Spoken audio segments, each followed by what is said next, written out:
Rikthehemi drejt për drejt, në media janë publikuar ditët e fundit fashikujt e dosjeve të hetimit për dritan Zaganin dhe për të kuptuar më tepër se si qëndron sipas versionit të ish shefit antidrogës së Fieri, do të lidhemi në komunikim me Skype të drejt për drejt me dritan Zaganin. Përshëndetje. Përshëndetje, zonjë. Jemi drejt për drejt në Fox News, faleminderit për këtë intervistë. Do doja t'ju pyesja fillimisht, a janë këto fashikuj ato që sollën edhe dënimin tuaj nga gjykata? Jo këto fashikuj, janë këto intriga, këto shpifje, ato që sollën dënimin tim nga gjykata. Pse i quajnë intriga? Sepse, shiko, unë i lexoj këtë vendimin që kanë bërë sa një roman i kohës realizmit socialist, dhe qesh me vete. Qesh me vete pse? Sepse po të lexosh atë për çka ata më akuzojnë, ata që mua më akuzojnë, pra që filluan spari, duke qenë nga SHKB-ja e zotit Tahiri dikur, apo krimet e rënda që bashkëpunuan bashkë me SHKB-n për të kriju këtë roman policesk, çdo ditë në punën e tyre të përgjithshme nuk bëjnë asgjë tjetër veç kësaj që kanë shkruar këtu si akuzë për mua. Dhe kjo nuk ka sens, është çdo gjë nën sens. Pse të them unë këtë? Sepse, siç thash, nga i famshmi Enton Martini që ka filluar këtë hetim të krimit të rënda me dëshirën dhe kërkesën e mirësisë së tij zotit Tahiri, kur e ka filluar këtë, që merret me këtë punë, më ka akuzuar sikur unë kam shpërdoruar detyrën dhe sikur unë kam punuar në kokën time, sikur unë kam punuar për xhepin tim. Për xhepin tim normalisht kam punuar, por për xhepin tim nëpërmjet rrogës shtetit. Dhe po ta lexosh këtu, ta bëjnë autogol vetvetes. Kjo është një bumerang për një njeri që do ta shohi realisht vërtetën. Është një bumerang për dikë që e vlerëson drejtësinë dhe ligjin si ligj dhe jo si maliq. Pse e them unë këtë? Sepse e them këtë sepse ata më akuzojnë që unë kam bërë operacion kokën time, kur kanë deklaratën e shefit tim, shefi im thotë kam qenë unë drejtuesi i operacionit mërzotri. E para, e dyta, ata më akuzojnë që unë jam i shitur, kam shitur informacione jashtë kur e prort mi thonë, po, e dini më që dritani kishte miqësi dhe njohje me oficerit italian dhe na kanë ndihmuar në shumë raste për operacione të ndryshme. Dhe në rastin konkret, kur u kap drog, u quaj ka shkelje detyrës, u quaj ka tradhtie lartë e kombit. Pa le pastaj kur më akuzojnë njerëz smur militant partije edhe për ish ushtarak. Akoma shqiptarët jetojnë në vitet e xhaxhit, nuk e kanë marrë vesh që policia është një institucion civil i shtetit shqiptar, që respekton ligjet e shtetit shqiptar sot dhe jo dikur. Po, nejse. Zaganin, jam në studio dhe jemi në transmetim të drejt për drejt me dy gazetare, Enton Abilekaj dhe Basir Collaku. Kanë edhe pyetje për ju. Po, i përshëndes dhe i mirëpres. Përshëndetje. Përshëndetje tani. Unë doja ta pyesja, se dakord në parim është kjo, por në ato që përgjimet dhe në interpretimet që janë bërë përgjimeve, po, bravo e the bukur, ajo duhet parë pak tani se si është sjellja me ligjin, pra këtu është problemi i përgjimeve, sepse në disa media është akuzuar se, për shembull, ka pasur një marrëdhënie vërtet me Xhulianin, por kjo marrëdhënie a ka qenë kjo në bazë të një marrëveshje apo çfarë ka qenë? Si ka qenë kjo marrëdhënie? Po, ta shpjegoj më vllai. Atëherë, unë, si që dini, kam qenë shef i zyrës të krimeve në drejtorinë e policisë kufitare Vlora. Duke qenë në detyrë, në atë kohë, numrin e marrëveshjes si kishim si shtete nuk e kam, nuk ta them dot që tani, po ekziston marrëveshja dhe po doni e gjeni edhe ju, ose nëse se gjeni mund ta dërgoj mbas, se gjendet edhe online. Si oficer, si shefi i hetimit në drejtorinë e kufirit, unë isha edhe pikë kontakti në bashkëpunim me policit kufitare fqinje. Që do të thotë, me policit greke të antidrogës në Kumenic, me guardien e kostierën, rojën detare të Kurfuzit, me policin kufitare të Brindisit, me guardia di financën të Brindisit dhe mbi të gjitha në këtë kornizë si pikë kontakti me guardia di financën që shërbente në dispozicionin ton në shtetin ton në Shqipëri, si në nuklin detar në Durrës, ku ishte edhe komanda generale, ku komandonte në atë kohë kolonel Guarini, sot një general i nderuar i Guardia di Financës në Itali, apo dhe me nën repartin e nuklit të Durrësit që ishte në Vlorë në shkollën e aviacionit, ku operonin një trup prej 25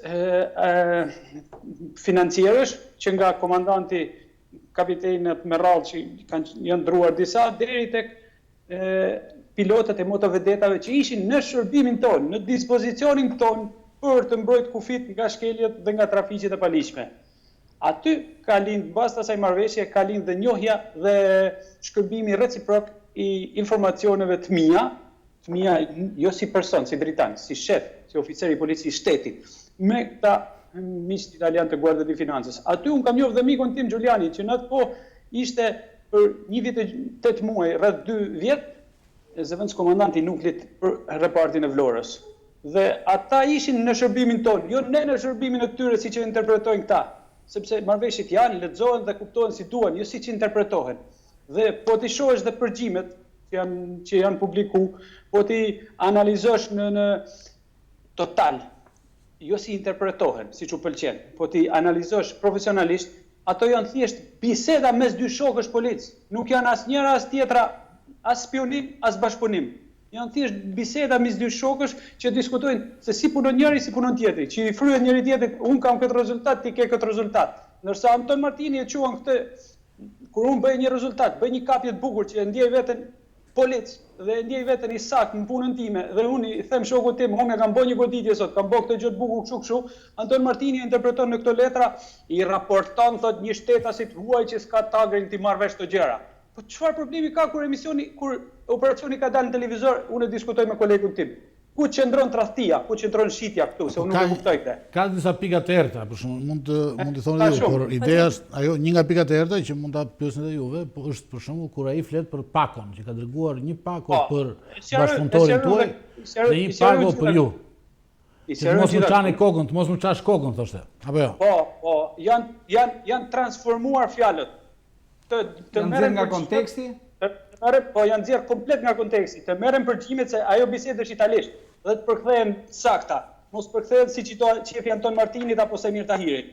Ai më thot shqip, unë i kisha dhënë lekët mikut tim kur ishte në Shqipëri dhe i kisha thënë, "Ale, me kaq lek kam, me 220 franga që kam në xhep, euro, se franga në janë botë tash kërkoj ndjes, 220 euro që kam në xhep kur ishte në Shqipëri. Kur ish në Itali do mblesh një celular të mirë se e gjen lirë, kur gjen një ofertë dhe do nisësh një celular nga ata me touch që kishin dalë në atë periudhë, se unë akoma isha me celularin me mulli punës, dhe doja një celular tillë që të kisha dhe internetin. Dhe i thash, kur ta gjesh, ma nisësh. Okej, ai kishte marrë lekët nga unë 2 muaj dhe s'po gjente një ofertë. Dhe unë çdo ditë i thoja, ore celularin. Dhe ai kur e gjeti që ma nisim, tha, të kam dërgu, tha, ilaçet, pakut e ilaçeve për mikun, shoku jonë kërkonte ca ilaçe që i donte për familjen dhe ke brenda dhe pakun për ty se me çave drasat. Ma thot kështu në kuptimin e përkthimit shqip si shok, si mik. Paku e për mua se celulari im, se nuk e hapen ata pakun, ata kanë kontrolluar çantën. Ta hapnin pakun, se unë e dija që isha përgjimur. Ditën e dytë që më kanë vënë përgjim, burri im ka marrë telefon, tha çka kanë me ty. Thash, le të më ndjekin, të më ruajnë, unë këtu jam. Unë e di që po sa nga hudha s'vjen era, pavarësisht se ata duhen të nxjerrin me erë. Dhe e nxjerrin komplet nga konteksti bisedën nga italisht në shqip, e transferojnë siç i pëlqen Enton Martinit dhe Semir Tahirit. Nuk e bëjnë si ç'është. Të zbardhët, merren ndicjet, pse nuk ja japin avokatit tim ndicjet e përgjimeve të gjitha. Ti zbardh avokati me përkthyes sakt, nëse ata s'e kanë një sakt. Po nuk pëlqen me o dhënë. A keni marrë ndonjëherë pagesë nga ndonjë përfaqësues i Guardia di Finanza apo përfaqësues tjetër i policisë italiane? Çfarë kupton me pagesë, zonjë? Pagesë për cilat fliten përgjime. Po. A keni tërheq lek në usërin jon, apo a keni marrë pagesë ka 2 kuptime? Do t'i ndajmë këto gjëra. Atëherë, ta shpjegoj unë. Në një moment caktuar, miku im ishte me pushime në Sicili te një miku im joni të tretë në banesën e Tibiles dhe janë të dy dëshmitar gjallë që vinë ta thonë edhe ty po duash ti të shkosh ti marrësh një intervistë njësoj si mua dhe e kanë thënë dosje pavarësisht se transformohet në kontekst siç i pëlqen shtetit, siç është dhënë urdhri që unë duhet dal kriminal se s'bën se ka dhënë Edi Rama, ajo është kriminale dhe nuk bëhet ndrysh, as me gjykatën e korruptuar Fierit, ku gjyqtarja që më gjykon mua është 1 ndër 10 që në parë që ambasada amerikane para 5 vjetësh e ka cilësuar si njëri non grata për Amerikën, sot është e ndershme se më ka gjykuar mua ka dënuar 4 vjet e gjys. Ta lëm në anë këtë se atë shef zoti, e ka pa. Por, merrem me thelbin e kësaj pagesës. Atëherë, miku joni përbashkët, X që mos presi me emra dhe vesh, sepse boll janë ekspozu, boll janë degeneru njerëzit nga ato përgjime me transformime, me interpretime, sa deri në sot unë atë shkrimin që ka bërë një gazetari Pinokut Bolino, unë e quaj paralajmërim i një vrasjeje që duan ta bëjnë dhe të ma veshin mua atë sikur kanë bërë. Megjithatë, njerëzit e kanë pa, e kanë marrë vesh se si qëndron e vërteta dhe pak a shumë do dali edhe sot. Dhe dalim prapë edhe herë, kërkojnë dijes për zgjatin, dalim tek pagesa. Më thot, tani, ku je? I them në punë. Ik në reunion, thot se un kam fut 1000 euro në reunion për mikun ton se ka një hall. Më lodhi kokën, më ka thënë kam hall kështu, më duhen urgjent 1000 euro. Dhe un ti nis aty për specife primesh se i di çis generalitetet e tua se më lodhi kokën s'dohet merrja me atë. Ky është kodi. Riçi këto lekë dhe jepja filanit. Unë vete i marr, ja çoj filanit.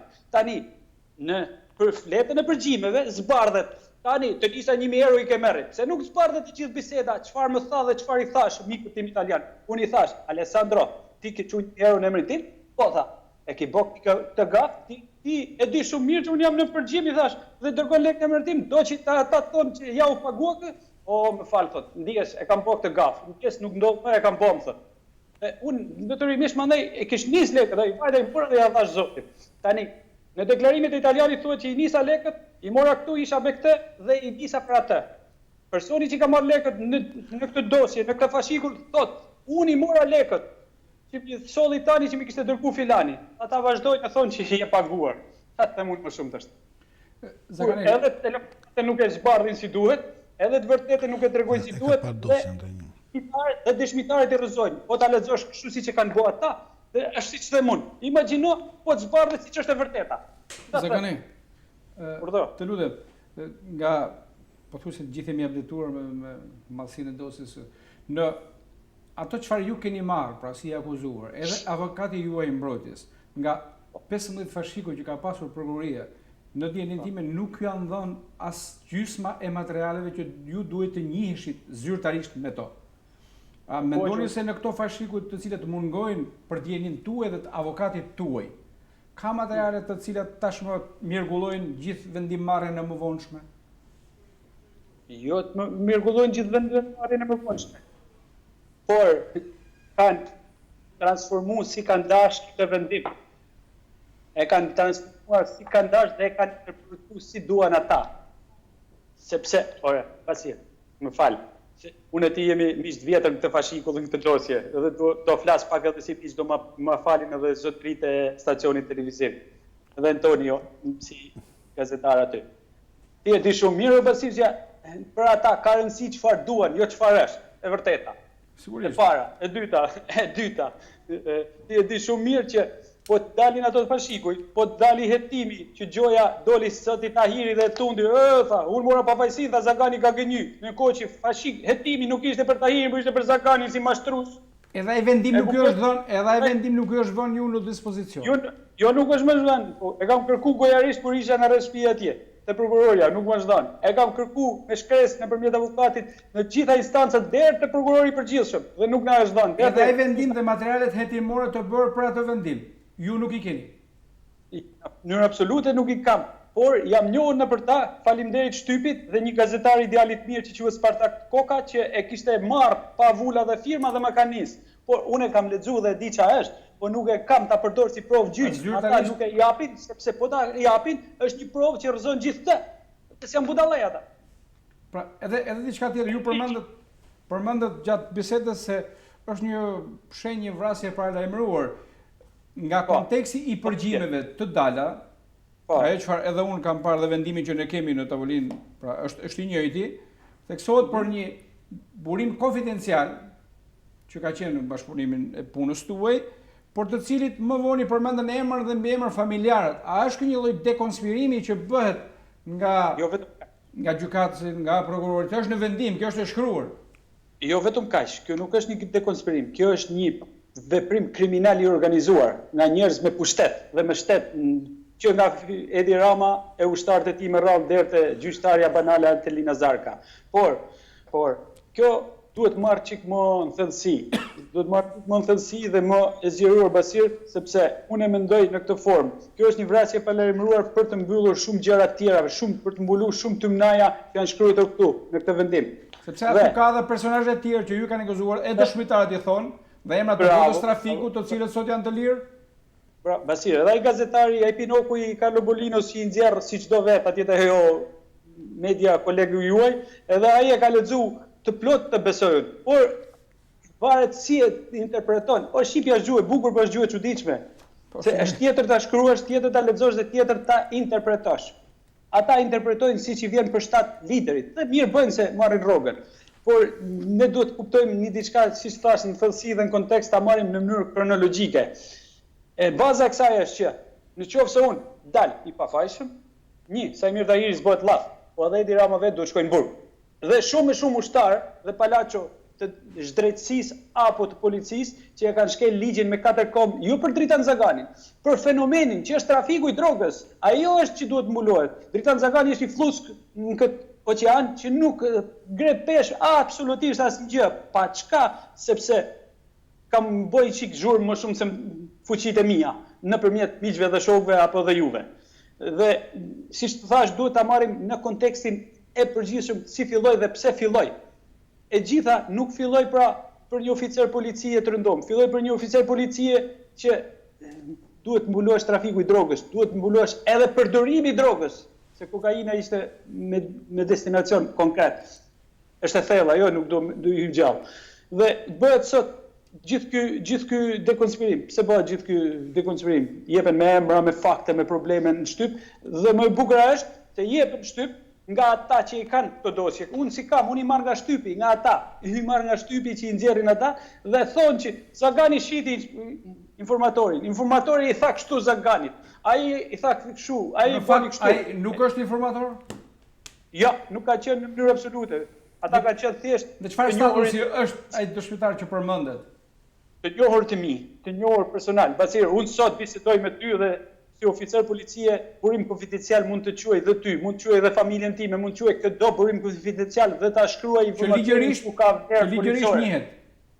Që ligji ma njeh dhe jo thjesht ma njeh si punë, por ma njeh si detyrim, e kam të detyruar nga ligji. Ka një të dëshmia që ka dhënë ai bashkëpunëtori që e quajnë bashkëpunëtori juaj, ka thënë që juve i keni premtuar atij që kur të vini juve të prapë në Vlorë, ta ndihmoni për të bërë biznesin etj, sepse ai ishte kamionist apo bënte transport. Ne keni lexuar të pjesën të dëshmisë që ju i keni premtuar që do ta ndihmoni kur të është interpretuar si duan, jo e ka thënë. Çiko. E para herë personi fjalë nuk është biznesmen, është punëtor, shofer. Është e thjesht, shofer Leku. Si do ta ndihmonit ju pra ato si punëtor? Pikërisht pra si do ta ndihmoja? Çfarë do t'i bëja unë një punëtor? Ai ishte kamionist. Edhe nëse do kishte pislliqi atje ai nuk do maj përgjegjësi sepse është shoferi. Edhe nëse do merresh me kush e di çfarë, ai lloj kamioni përsëri ai ishte shoferi, sepse letrat si për aktin e punësisë kamionit, si aktin e punësisë mallit, si veprimin e biznesit që do kryejnë ai kamion e kryen pronari më vonë. Nuk ka gjë në dorë shoferi është ushtar. Bile shoferi ishte mik dhe i besuar i imi që nuk më gënjente.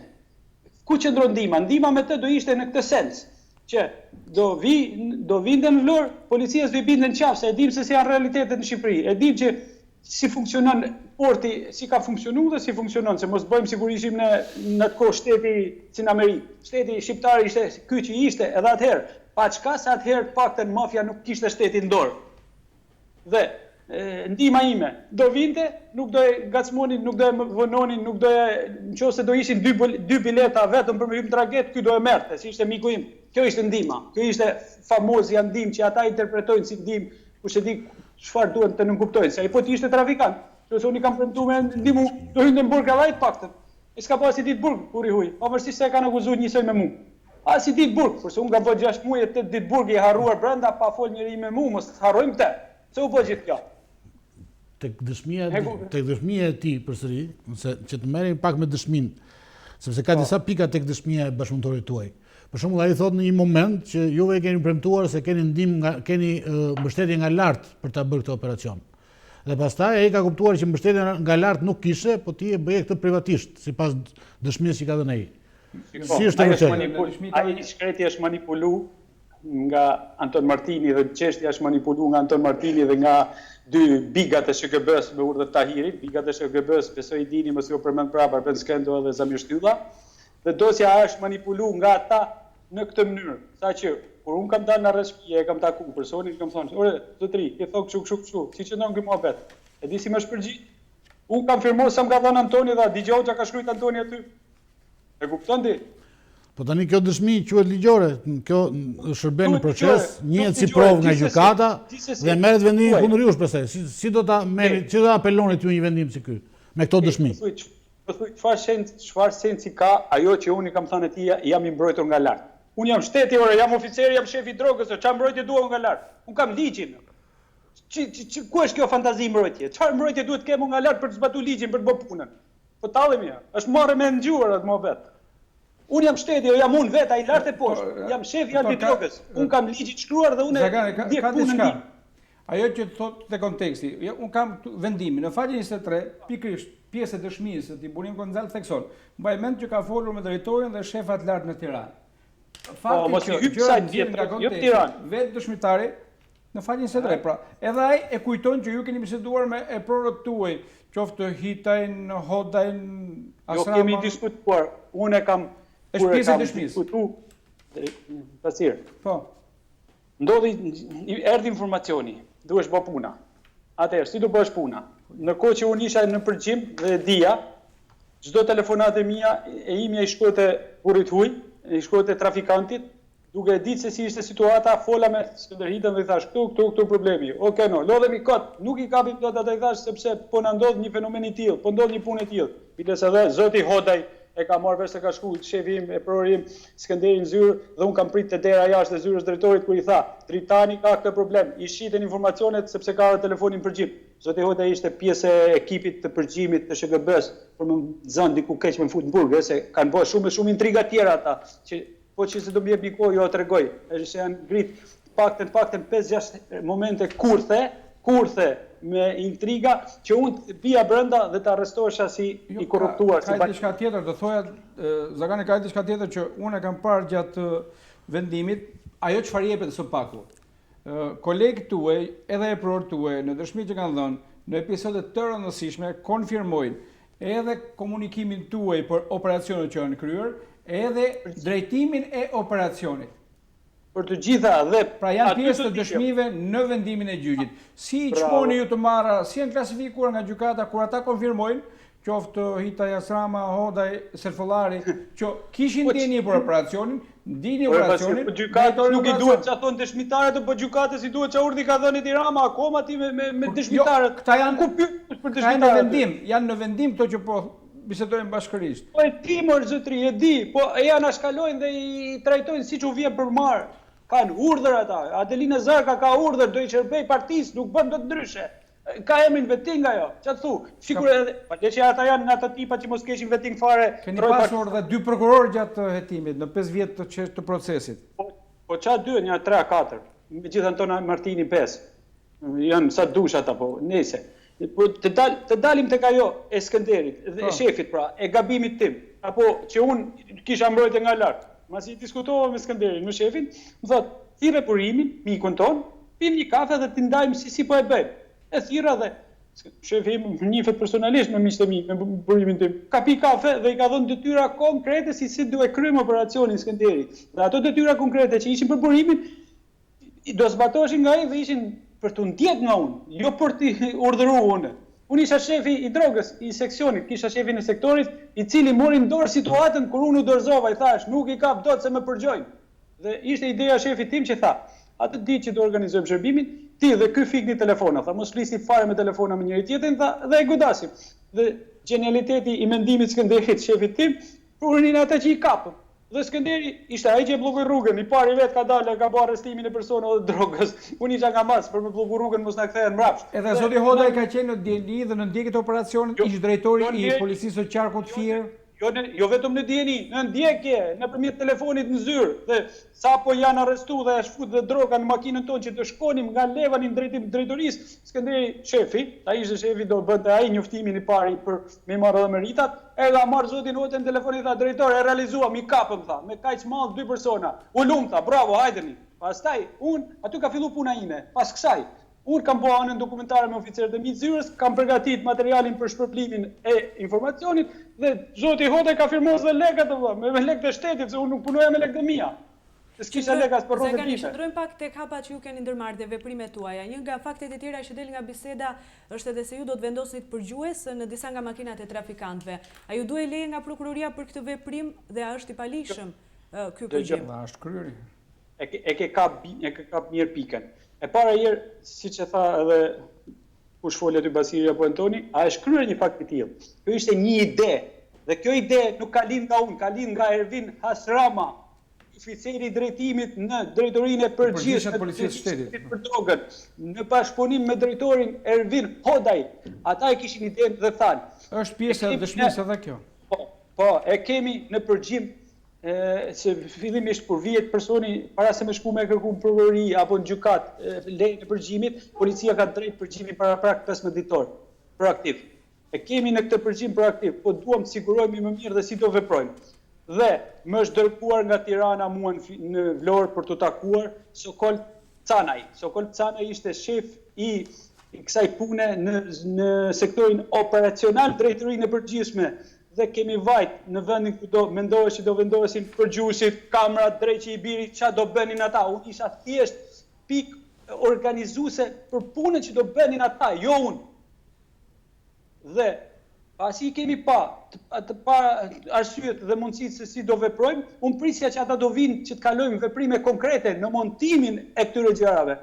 Ervin Hasrama më merr në telefon, lodhemi këtu. Se gjykata dhe prokuroria nuk na e miratojnë, tha. Tani nuk e miratoi gjykata, prokuroria apo Ervinëve nuk u pëlqeu, apo morën në kënaqësi që mos të veprojë veprimet më tej, unë nuk e provoj dot asnjërin as tjetër, sepse u arrestova. Dhe u akuzova sikur të e bëja unë koktime. Qartë. Ja, çfarë të më shumë. Janë telefonatat e mia dhe ti zbardhin, pse nuk e zbardhin? Ata më kanë përgjigjuar 6 herë.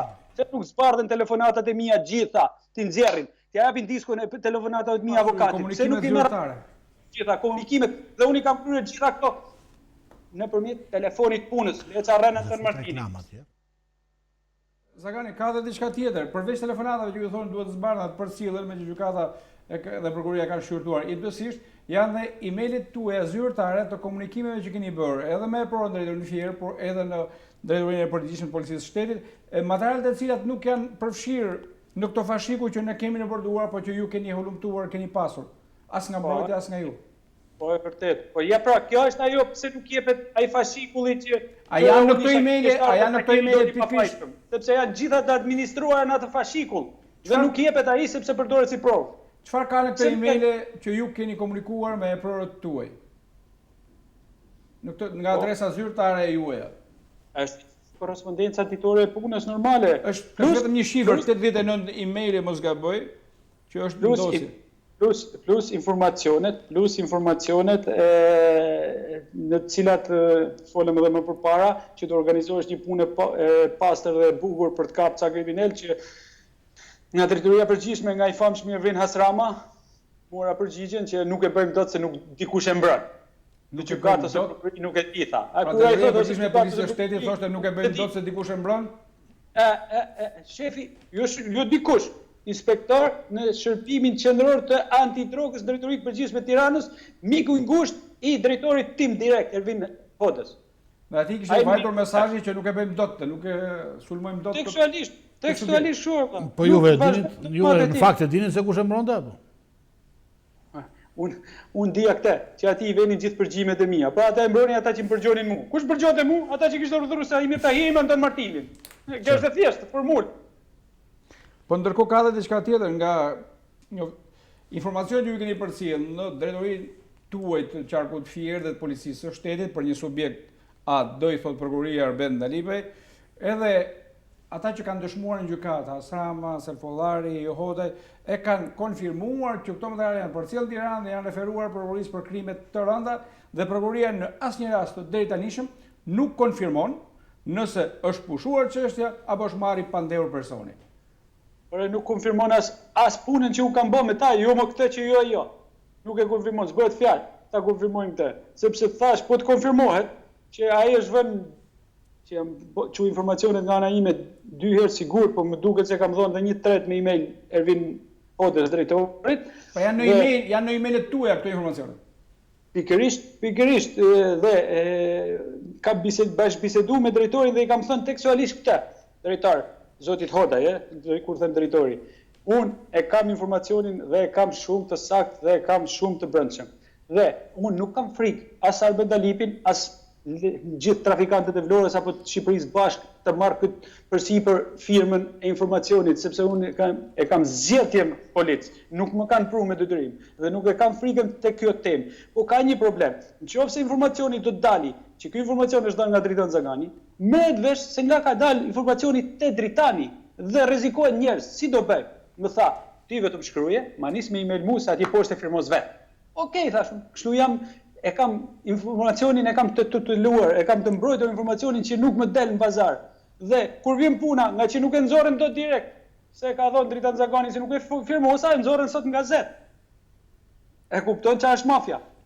Dhe me një dëshmi të Alessandro Giulianit dhe në pak muaj më parë për mikrofonin e Fox News. Është një miku im. Është miku juaj? Në tregoni diçka rreth punës së tij në Tiranë, domethënë gjatë kohës kur keni punuar së bashku atje. Sipas meje është një polic i shkëlqyer. Thoni që ka bërë një punë shkëlqyer, sepse dhe ju, në një mënyrë një tjetër, mbase jo drejt për së drejti, por jeni në akuzë në Shqipëri. Do të jenë gjykatat ato që do të vendosin. Shpresojmë për më të mirën. Po ju si e vlerësoni bashkëpunimin tuaj me Zaganin në Shqipëri? Nuk e njoh aparatin e tij në Shqipëri. Kemi punuar bashkë në atë kohë. Atëherë ishte një polic i Zotit. Po ju pyes për vitet e fundit, a mendoni se është një personazh i lidhur me krimin? Shpresoj që për të mirën e tij të mos jetë i lidhur. Absolutisht jo. Nuk më ka shkuar kundër mend një gjë e tillë. Në të kundërt, nuk do të kisha punuar kurrë me të në Shqipëri. Kam dëgjuar se ai akuzohet se është paguar për shërbime të dhëna në shtete të tjera, përfshi edhe italiani. Janë çështje hetimore, nuk janë fare në dieni. Në bazë të viteve që keni punuar në Shqipëri, sipas jush, a ka ndonjë lidhje mes jetës politike dhe krimit në Shqipëri? Jo, nuk mund t'i përgjigjem këtyre pyetjeve. Faleminderit gjithsesi. Ishte ky prononcimi Alessandro Giuliani dënë në Itali, pikërisht për mikrofonin e Fox News. Zagani, a kanë pasur djenie prorët tuaj për komunikimet që keni pasur me Giulianin?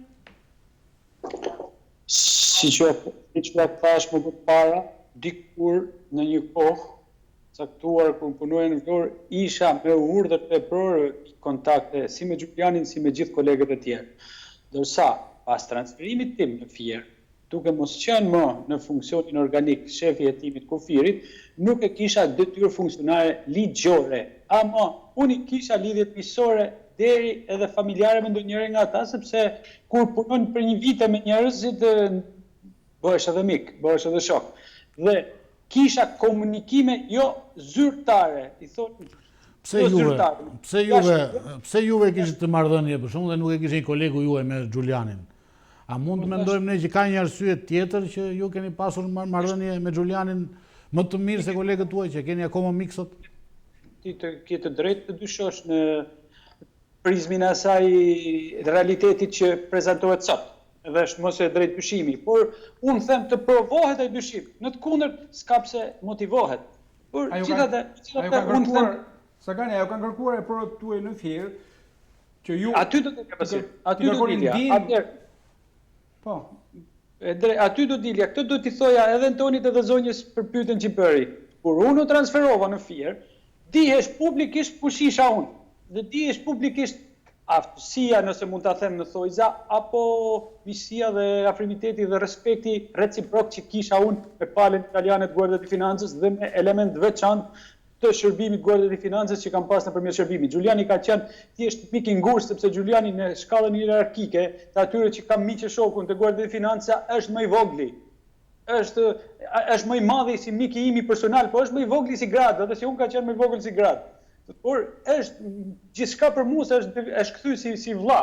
Unë s'kam vlla me atyra, qëllon të bjen gjaku me njeriu dhe bëhesh mirë. Po ka një komunikimi tek ajo gjëja profesionale e prorët tuaj në raste të ndryshme për ngjarje të ndryshme në Fier, se aty përmendet dhe një komunikim që keni pasur për që ka rezultuar pastaj nga shkëmbimi i informacioneve të ngjarje të dalë suksesshme. Po, të thosh. E cila ka qenë kërkesa ose komunikimi juaj me e prorët tuaj për të bashkëpunuar?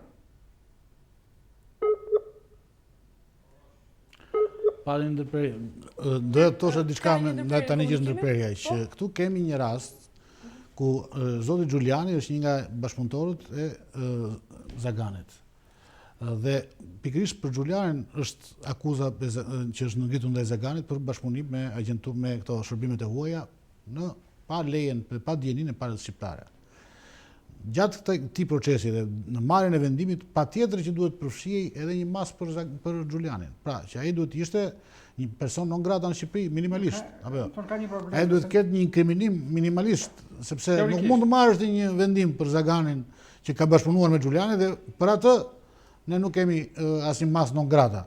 Dhe flasim për një qeveri, të njëjtën qeveri që shpalli 20 veta non grata që erdhën në varrimin e Kacifasit, apo jo? Sigurisht, po ka një, nëse duke u referuar vendimin, dëshmi se vetë Xhulianit të dhënë në Itali dhe pastaj me letër porosi ardhur tek kjo dosje, edhe Xhuliani në dëshminë e tij përpara gjykatës italiane. Deklaron që e prorët e mi në Itali ishin të informuar dhe kishin ndjeni që unë po shkëmbej një informacion zyrtar për arsye pune dhe profesionale me oficerin e policisë shqiptare Dritan Zagani. Njëkohësisht dhe drejtori i policisë Fier dhe e prorët e Zaganit në Fier i kanë kërkuar zyrtarisht që për ngjarje dhe episode të veçanta të kërkojnë ndihmën e Xhulianit për të dhëna të cilat të çojnë drejt zbardhjes së ngjarjeve të caktuar dhe në dinin time nuk i ka përmendur gjykata, po janë deklaruar dhe nga Zagani dhe nga Xhuliani. Dhe më pas dhe nga këto zyrtar policie që janë përfshirë në dosjen e timore, që falë ndihmës ofruar nga Xhuliani nëpërmjet Zaganit, janë arrestuar vrasës, rrëmbyes, grabitës. Ky rezultat është shënuar pastaj si sukses pune nga ana e prorëve të Zaganit, pikërisht pasi ata kanë porositur. Nuk besoj se i kanë thënë aman na e bëj këtë nder se na duhet për kafen e lagjes. Ai kanë thënë kërkojnë ndihmë kolegut tënd që të zbardhim një ngjarje, të arrestojnë dhe janë arrestuar njerëz, janë arrestuar grabitës, janë arrestuar vrasës. Dhe kjo është ajo paligjshmëria e mëvonshme që ishte ligjshmëria e rastit konkret në çastin në momentin kur ngjarja ndodhi. Ky bashkëpunim dhe në bazë të drejtave të konventave ndërkombëtare Xhuliani ka shpjeguar në dëshminë e tij. Dhe ka dashur, ajo që është shumë interesante ka të bëjë me faktin që oficeri italian ka kërkuar për të paktën 3 vjet të vijë dëshmojë në gjykatën shkallës parë Fier. Dhe nuk e kanë pranuar. Nuk e kanë lënë tanët, nuk e kanë nxjerrë 1000 pengesa. Shkruajnë bjemin me bashkëngëlloret, pra ngarkonin. Kërkesën e Xhulianit me siguri duhet të ketë, sepse ka pasur kontakte, por nëse kemi lidhje. Ngatronin adresat, ngatronin çdo gjë. Ministria e Drejtësisë e brendshme, ata që kishin tagër ta bënin për një javë, 3 vjet kanë përdorur gjithë farë lloj marifetesh procedurale që të mos e mundësonin dëshminë e tij në Megjithatë ai dëshmojnë Bologna, pra ne kemi aty. Ajo intervistë është marrë pikërisht pas dëshmisë së tij në Bologna. Dhe ishte pikërisht këmbulja e oficerit italian për të saktësuar këtë gjë që rëndonte mbi kolegun e tij, por edhe mbi tonë në farë mënyrë.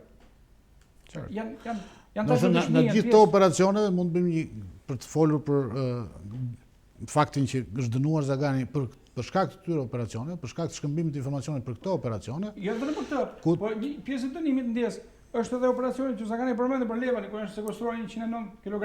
Po. Pra është sekuestruar drogë, janë arrestuar personat, është përbluar burim konfidencial. Pra gjithçka shkon në sukses dhe ky sukses është provë për dënuar Zaganin. Pra tani dënohesh për sukses, jo për dështim. Pra ide që padim ta kanë bërë viktimat, të arrestuarit duhet bënin padim për Zaganin, është tani. Tani do të japësh të arrestuarve të problem, sepse kanë trafikuar drogë, vetëm kjo ka mbetur. Kjo gjë ka mbetur pa u zbardhur. U thosh dy trafikantë, na falni shok bandit, na falni shok trafikant. Drogën do ta merrni prapë se kemi asgjësuar akoma. Do merrni edhe shpërblim, ndërsa ai zotëria, oficeri i policisë dhe ata të tjerë që ishin në operacion, ata do të dënohen. Se kështu ka ndodhur, janë dënuar 4 oficerë policie për këtë histori. Këtu është e qartë, ajo që është e qartë është që sado përgjime, sado të tentojnë një pjesë e medjave ta paraqesin këto përgjime, këtë dosje si shkelje e ligjit ndaj Zaganit, sigur ai ka bashkëpunuar me agjencitë e huaja pa miratimin me fashistët. Ka shkelur ligjit, po. Nuk e di nëse e kemi në lidhje se do ta pyesim. Pra, të gjitha këto tregojnë që në fund fare tregojnë që ai është në anën e ligjit. Që Zagani është në anën e ligjit dhe nuk është ashtu siç akuzohet. Nuk mund të arrestohet njëri që është në anën e ligjit, vetëm se ka shkëmbyer. Nuk e di tani, a ju kanë thënë juve akuzën kur arrestuan, për çfarë ju zoti Zagani, për çfarë ju akuzuan? Që jeni në anë e ligjit apo që jeni kundër ligjit, se kjo nuk është e qartë. Pretendimi fillestar është për trafik droge, pretendimi. Po, dhe tani që duket jam arrestuar në orën 1 të natës, jashtë çdo rregulli dhe ligji, jashtë çdo logjike njerëzore dhe ligjore, në orën 1 të natës, ndërkohë që ishte dalë shpallja kërkimit në orën 2 të masditës dhe unë deri në orën 5 isha në zyrën e shtetit dhe nuk gjindesh deri në orën 5 por u arrestuar në orën 1 të natës. Dhe pse u bë kjo veprim në 1 të natës? Që të kontrollohesh mirë banesa ime, të gjenin çfarë kam bërë unë dhe çfarë prova kam unë për trafikun e drogës dhe të zhdukeshin, por fatmirësisht nuk i kisha aty. dhe deri pas 3 ditësh që më kanë marrë premte shtunë diel, që më kanë marrë drejtori i Tiranës, që më kanë çuar para gjykatës së krimit të rëndë, unë nuk e di as çfarë kam bërë, as çfarë po bëj aty. Thjesht më morën, më futën brenda dhe kaq. Dhe pasi ma ka komunikuar prokuroria që je i dyshuar si bashkëpunëtor në trafikun e drogës, jo prokuroria, gjykatësia me prokurorin Enton Martini, mora në vlerësimin e masës arrestit, nga aty e 6 muaj në burg, e 6 muaj e 8 ditë, prokuroria që më akuzonte nuk ka ardhur as edhe 1 minutë të vetëm të flas me mua. Fare, 6 muaj e 8 ditë vetëm burg, pa fol njëri me mua. Kjo është jashtë çdo logjike se as sistemi në Enverozës nuk ndodhin këto gjëra. Edhe ai 3 muaj të kishte o armik, o përshkatim, o i lirë. Kurse këta më majtën. Pse? Që të mbyllin gojen dhe që të harrohesh ky muhabet. Dhe menduan që harruan se më majtën mua ti në burg dhe më lanë në rreth shtëpie. Po ja që nuk vdiqja, ja që fola. Dhe tani ti japin zgjidhje. Dhe tani sërish kemi prokurorin tënd të fillimit të çështjes, shef të trafikut te krimet e rënda. E shihni si një shpërblim? Supershef ai ishte për shef i madh aty, po shqyrtë se po. A ka pasur me këtyre prokurorëve ndonjë që vërtet ka qenë i përfshirë kundër vullnetit vetë, që ju ka thënë që u ka kërkuar ndjes për këtë që po bënte. Ka pasur në një? Më ke prek një pikë të vogël të memorjes që të falenderoj.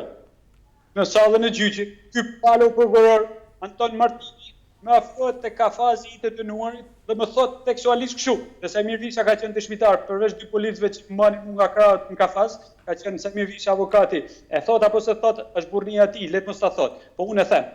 Dhe më thot, dritan si kalove. Me mua flet ti prokuror? Pa, ç'a doj? Më fal, më pak nerva me mua se nuk është faji, nuk ta kam bërë unë, ta kanë bërë ata të putë që kanë sjellë këtu. Thash, por ti je çeka edhe pa fytyrë thash. Unë po qof këtu i thash kërkesën e prokurorit Enton Martini për arrestimin tim ti ke firmos dhe më thua mua që s'ta kam bërë? Po ta kanë bërë ata të Ministrisë Brendshme, thash, s'ke nga unë, tha unë thjesht kam bërë detyrën e prokurorit. Ata ta kanë bërë kurrë, unë kam respekt për ty, tha se më kanë fol njerëz. Tash ti çeke maskara, ti çeke as prokuror, ti çeke palaço, ti dosh ke me urzi ç'a të them. Vllavi jam thënë sa gjyti kanë të regjistruara.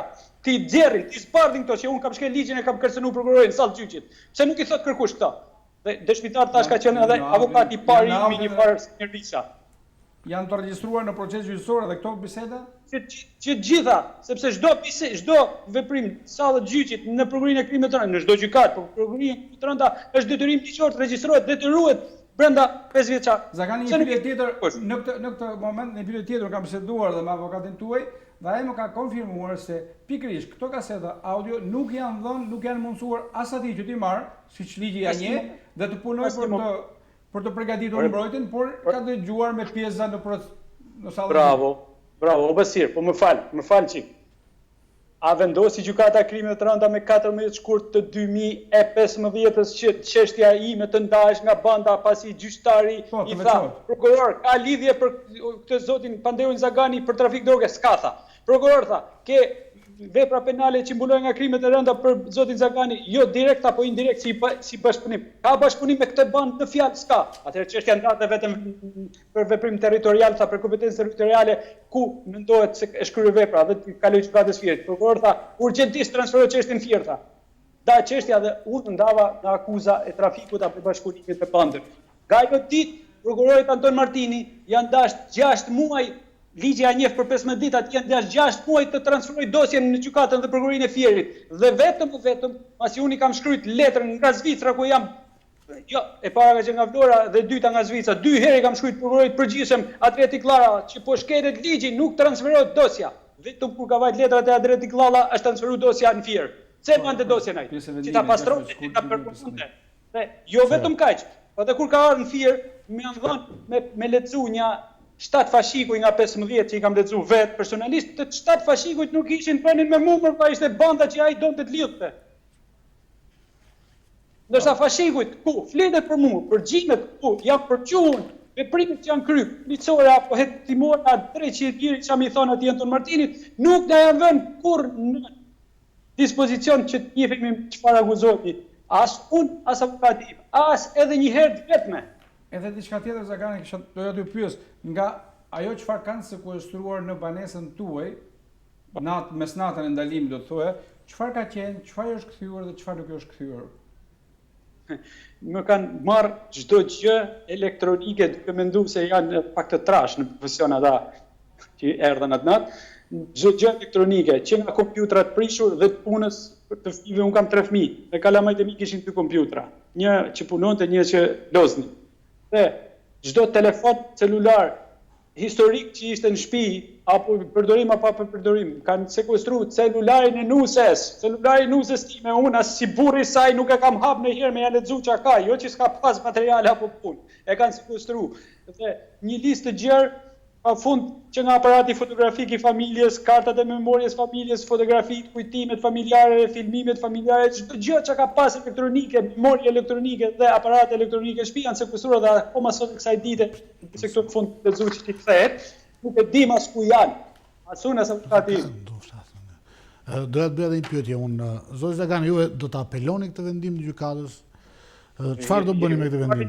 Dhe e dyta, dhe në këtë kuadër, pas se është dhe çështje përveç apelimit, a do kërkoni të merrni të gjithë dosjen e plot që nuk ju e kanë dhënë në juve, jo vetëm këtë dosje të cilën nuk ju e kanë dhënë zyrtarisht, por edhe fashikut që janë fshirë, që nuk janë paraqitur fare në gjykat dhe që janë fshirë qëllimisht. Si do i merrni ju këto? Çfarë garancish keni që do të bëni një gjyq të pavarur në apel?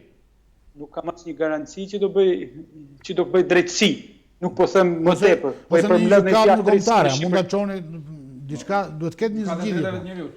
Un nuk kam asnjë pikë shprese as në largësi të kohës që në Shqipëri të bëj drejtësi për këtë çështje, sepse këtu ka shumë gjëra të implikuara dhe shumë gjëra të kamufluara që ta harrojmë drejtësinë në Shqipëri. Dhe këtë jo thjesht më ka konfirmuar avokati im që është një burr i nderuar dhe jurist i nderuar, besoj kushdo janë dëgjon emrin, e di se kush është, se është burr i ndershëm, por me aq sa di unë, jurista jam unë, e kuptoj që kjo çështje nuk ka për të pas ndonjëherë drejtësi në Shqipëri sa të jetë toka, por unë dëshiroj nga gjithë këta drejtësia shqiptare, të paktën mos t'i shkelim procedurat si shkalla e parë. Më ka marrë 5 vjet për një shpërdorim banal detyre. Megjithatë, kur të mbajnë sa të dojnë, më shumë se 5 vjet si mbajnë dot. Unë pres afatet e mbarimit dhe të dënimit nga ata, të më dënojnë si të duan dhe sa të duan, ta mbyllin si proces, dhe ata do përballen me mua vetëm para gjykatës së drejtave të njerëzit në Strasburg. Dhe çdo pashikull, çdo veprim që folëm ne tani, që është kryer kundërshtim të ligjit, le të qëndroj kështu se është në favorin tim. Dhe i falenderoj ta shkel ligjin deri këtu, ta mbulojnë fare. Çdo shkelje që do jetë është në favorin tim. Dhe thjesht mos paraqitja e dokumentave, thjesht mos prezantimi i gjitha këtyre gjërave që thuhet, shkruhen dhe nuk prezantohen provat, për mua është drejtësi vëlla. Kaq dua unë do të çoj në Strasburg, nuk kanë nga shkojnë ata. Unë në Burg nuk e fus dot Edi Ramën se Edi Rama është koka mafjes. Në Burg nuk e fus dot Sajmirin se me hy Sajmiri do të më marr Ramën me vete, por ama drejtësinë shteti shqiptar do ja marr. Më vjen keq për shqiptarët që të paguajnë për fajet e këtyre pisave lek për mua. Po edhe 70 vjeç qofsha lekët do ju marr. Edhe do i jap për bamirësi. Po jo, besoj që tani është e qartë.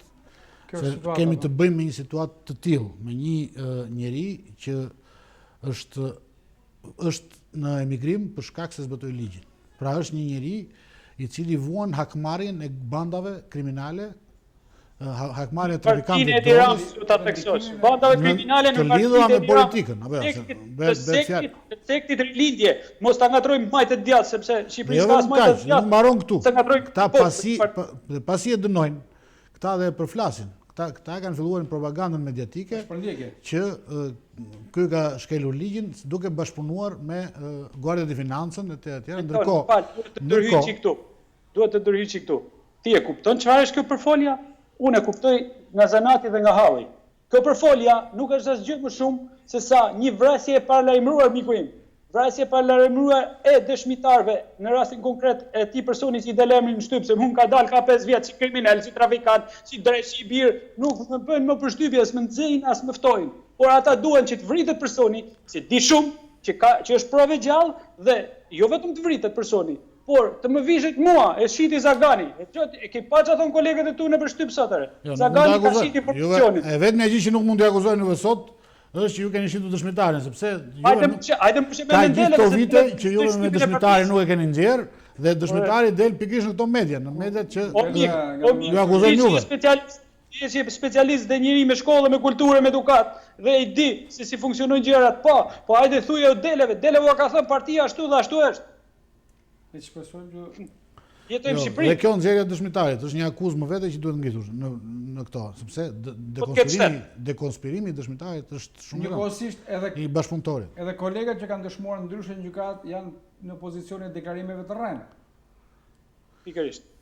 Nuk është problemit e mediat që e kanë nxjerrë, është problemit tek ata që e kanë dhënë medias për ta nxjerrë. Tek ata që kanë dashur ta manipulojnë dosjen. Prokuroria dhe gjykata në këtë rast. Ata që prokuroria dhe gjykata, se prokuroria dhe gjykata janë vegla te Edi Ramës or burri dhot, është Edi Rama. Po mirë, dakor, sa do vegla janë. Ka një kufi ligjor, E trafiku të drogës që do të mbulojnë lëkurën, janë ata palaço, ata duhet mbulojnë veten dhe të shpëtojnë veten duke hedhur balt mi mua, por faktet flasin. Un jam një hiç tash para tyne. Un s'do të bëj dot asgjë, por faktet flasin dhe jeta do vazhdoj dhe këto dokumenta do shkojnë në Strasburg. Vetëm dje ne pam një lajm që një i afërm i bashkëpunëtorit penduar i drejtësisë italiane u vran në Spanjë me 25 plumba. Dhe për këto gjëra mbajnë përgjegjësi pikërisht drejtësia, pikërisht ata që e marrin përsipër dosjen. Pikërisht ata që pasi marrin bashkëpunëtorin dhe dekonspirojnë atë dhe ndodhin gjëra të tilla. Pra, edhe ky është një rast që mund të çojë pikërisht në këtë. Pikërisht në këtë rast, në vrasjen rrezikon vrasjen e bashkëpunëtorit. Pra, ata prokurorët e gjykatës që e kanë nxjerrë dosjen për ta shpërndarë, për të justifikuar veprimet e veta, për të goditur Zaganin, për të shërbyer pushtetit, ata me dashje ose pa dashje kanë nxjerrë të zbuluar 2 bashkëpunëtorë të drejtësisë, të cilët rrezikojnë jetën tashmë. Dhe ky është një krim vetë. Vrasje e paralajmëruar, jo krim. Vrasje e paralajmëruar. Këta e ka po e shpallin që ai do vritet dhe po e përgatisin terrenin që kur të vritet, ja, shikoni çfarë bëri Zagani. Kështu vrasin dy zogj me iguri themi ne fshatar të Shkodrës Enton. Qartë. Besoj që kjo është ajo dhe ne presim që drejtësia të paktën jo në Shqipëri, po Strasburgu nuk besoj se ndikohet nga këta aktorë drejtësisë shqiptare, por edhe të bënda. Dritan Zagani, shumë faleminderit për këtë komunikim të drejtë për drejtë nga Zvicra. Faleminderit juve dhe ju ndjem bërgjli për atë çfarë ju bëni për të vërtetën. Faleminderit. Rikthehemi në studio, vjen tje me gazetarët Abilekaj dhe Collaku. Nuk e di nëse keni koment fundit, dosja shumë fajshe qëndron në tryezende. Kjo dosje si shtatë Zagani, avokati i drejtanit Agim Tirana, ka bërë apelin në prokurorin e Vlorës, pra në shkallën e dytë të shqyrtimit në gjykatën e Vlorës. Ne tashmë do kemi një ritrazim të çështjes, por ajo çfarë mbetet te kjo dosje, unë them që është një dosje shumë e rëndë. Janë 15 fashikur për cilëve gjysma i është vënë në dispozicion edhe të akuzuarit, por edhe avokatit mbrojtës. Sepse ajo çfarë është brenda saj, ngjarje të shumta, personazhe të shumtë, të cilët edhe sot e kësaj dite janë në botën e trafikut, ushtrojnë dhe vazhdojnë aktivitetin të pacënuar, kemi mosveprime të oficerëve të policisë, të prokurorëve, por edhe të gjyqtarëve, dhe mosveprimi është një vepër penal. Dhe mosveprim për të lejuar të bëjnë trafik në mënyrë të lirë njerëz të botës krimit që kanë peshë të madhe në këtë botë të paligjshme. Janë miliona dhe miliarda euro. Të Shqipërisë. Ja, sigurisht. Janë këto aktorë të cilët janë tashmë vendimarrës dhe për njerëz të drejtësisë. Dhe ky është vettingu. Kjo dosje mund të çojë në vetting, mendoj, shumë prokurorë, shumë gjyqtarë, shumë oficerë të policisë gjyqësore, në drejtorinë e përgjithshme të policisë së shtetit, por edhe në drejtoritë e qarqeve. Dhe një pjesa kryesore e këtyre njerëzve që janë përfshirë në këtë çështje janë shpërblyer me poste drejtuese në qarqe dhe në drejtorinë e përgjithshme apo në vende të tjera në sistemin e drejtësisë. Nuk janë ndëshkuar.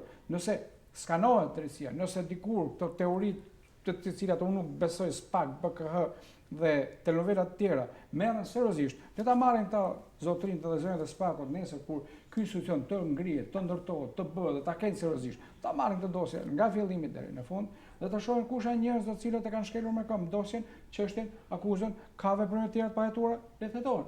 Dhe atëherë të shohim se si bëhet drejtësia në këtë vend. Në këtë situatë kur i turren qoftë të akuzuarit nxjerrin jo vetëm siç ju përmendët, 2 bashkëpunëtorë, por edhe njerëz tjerë që mund të jenë kontribues në këtë çështje dhe i ekspozojnë potencialisht ndaj njerëzve, ndaj miliarderëve të krimit, atëherë kemi të bëjmë që drejtësia është jashtë dyrave, jashtë institucioneve, vendimarrës janë pikërisht bordet e mafjes. Dhe kjo po na gjen, kjo ndodh. Por në diktaturën e krimit dhe në bashkëpunim me institucionet, secili prej nesh ka radhën një ditë. Urojmë që mos jetë të masamarrën ata frenat e drejtësisë. Abilekaj, është edhe përfshirja e medias në fakt në këtë dosje dhe zbardhja e disa Më shumë se përfshirja media është vetëm stacioni i fundit i kësaj, dhe normalisht çdo media që do jepte një informacion i tillë, media nuk ka qëllim, nuk është misioni i saj të ruajë informacionin, por është ta nxjerrë informacionin sa duhet klasifikuar tjetër ai. Pra nuk është përgjegjësia e medias nëse del një informacion i klasifikuar, është përgjegjësia e atyre që nxjerrin. Dhe ata që nxjerrin e kanë nxjerrë me një qëllim. Po ç'është qëllimi? Sepse ky është bumerangu, siç e tha vetë Zagani. Qëllimi ishte që me nxjerrjen e kësaj dosje, e cila është edhe kështu e manipuluar siç është, ata donin të nxjerrin që Zagani është ai që akuzonte Edi Rama me Samir Tahirin. Është fajtori i madh. Bashkëpunëtori me banditët, është ai që shiste informacionet tek banditët, jo tek policia italiane, dhe dosja kështu, edhe kështu e manipuluar, tregon pikërisht të kundërtën. Pra përgënjeshtron Edi Ramën dhe Samir Tahirin. Kjo dosje e manipuluar nga vetë ata, përgënjeshtron ata. Pra nuk ka asnjë lidhje nuk ka Zagani me asnjë nga përkundrazi, është në anën e ligjit, totalisht në anën e ligjit. Dhe ata akuzojnë tani pse është kaq shumë në anën e ligjit sa mund të shkel dhe ligjin që të kap trafikantë. E ka tepruar duke zbatuar ligjin. E ka tepruar duke zbatuar ligjin sepse pas ka kërkuar të bëhet dhe të çojë edhe për gjus nëpër makina që pa lejen e prokurorisë, pas ka tepruar këtu, apo jo. Pas ka bashkëpunuar më shumë se ç'duhet me italianët. Pas ka bashkëpunuar më shumë se ç'duhet me italianët për të kapur banditët, e kupton? Nuk do të bashkëpunon tek ai shumë. Dhe kush e thotë? Ata që krenohen që në bashkëpunim me institucionet zbatuese të huaja kanë kapur drogë në Shqipëri, apo jo? Që kanë qenë si për shembull ajo droga që u kap në Elbasan, droga që u kap në Durrës e tjera, të cilat janë kapur me urdhën në fakt atyre, por është treguar me krenari si bashkëpunim i policisë shqiptare. Pra, po të mos jetë ky bashkëpunim, nuk do kishte as kapjen e drogës. Nuk do kishte kapjen e grupeve kriminale. Dhe ky bashkëpunim, faji vetëm i Zaganit është pikërisht ky bashkëpunim. Dosja sa do e manipuluar na tregon që ky njeri është nazir sot, është i përndjekur, është i reaguar vetëm se bashkëpunoi për të kapur bandat kriminale. Qelloi që këto banda kriminale kishin mbështetjen e politikës e qeverisë. Sepse ajo që ka ndodhur në 2015 në pra fillimi i kësaj ngjarje, i kallëzimit, këtij denoncimi, dhe ne kemi pikërisht nga autoritetet italiane në 2016 raporti i publikuar në 3 nëntor 2017 nga Guardia di Finanza, ku thuhet se në Shqipëri në 2016, pra pasi ishin qelluar, pasi ishte bërë turistënie dhe presion nga këta zyrtarë që kishin seriozisht punën me ligjit, mos merren me këtë punë, aty thuhet 219.000 hektar kanabis në Shqipëri, 2 miliardë 190 milion kilogram. Ky është raporti i Guardias për vitin 2016. Për t'i hapur rrugën kësaj gjëme, kësaj katastrofe, kësaj badërdie droge, duhet ndëshkuar ata oficerë që duhen bërë model, duhet bërë pra tabelqitje, një nga oficerët që është përkushtuar ndaj ligjit, që ju tjerët rreni tani se ka një platformë tjetër, ka një skem tjetër, ka një mekanizëm që ne duhet merremi me këto. Dhe ata që ju shkon në përmend të zbatojnë ligjin e të kapin trafikantët, ata kanë vendin në burg, në qeli, siç fatkeqësisht ka ndodhur. Si duhet shkoj kjo çështje? Kjo çështje unë besoj që ka dhe një handicap të madh, se ne kemi as gjykatë lartë funksionale, as gjykatë kushtetuese dhe duhet ka përcyer etapat e shqyrtimit gjyqësor në Shqipëri që të shkohet në Strasburg, por sadovonë unë besoj që Strasburgu do të jetë gjykata që do të vendosë se kush janë aktorë shqiptarë që kanë shkelur me 2, me 3 dhe shumë këmbë ligjin dhe kanë ndihmuar trafikantët dhe jo drejtësinë. Shmoj se në Strasburg nuk do ketë ndonjë mik që ta manipulojë në këto farfe. Unë vetëm për këtë kuadrin e kësaj thot Basiri është që Strasburgu do na tregojnë me këtë rast drejtësinë e re shqiptare. Pra nuk do shkoj Zagani nuk ka. Do të vetingu i kësaj drejtësie në far formë. Nuk do shkoj Zagani në Strasburg se nuk ka për çfarë shkojë, ne shohim dosjen. Nuk çdo njeri që ka minimalisht fakti e kupton që Zagani është njeri i pafajshëm që ka shkuar atje për arsye politike. Ajo që do të shkojë në Strasburg është drejtësia e re shqiptare. Pra është çuar në aperin e Vlorës, atë gjykata dhe prokuroria që do të shqyrtojnë janë të zgjedhur nga organet e reja të drejtësisë, a do bëj kjo drejtësi e re drejtësi? Këto do e shohim në Strasburg. Pra nëse këta nuk bëjnë drejtësi, ajo do të shkojë në Strasburg dhe Strasburgu do na jap vendimin nëse kjo është drejtësi e re, është e kapur nga kjo qeveri apo jo. Abilekaj, Collaku, faleminderit për praninë në studio. Faleminderit. Do të shkojmë tani në publicitet, faleminderit për vëmendjen.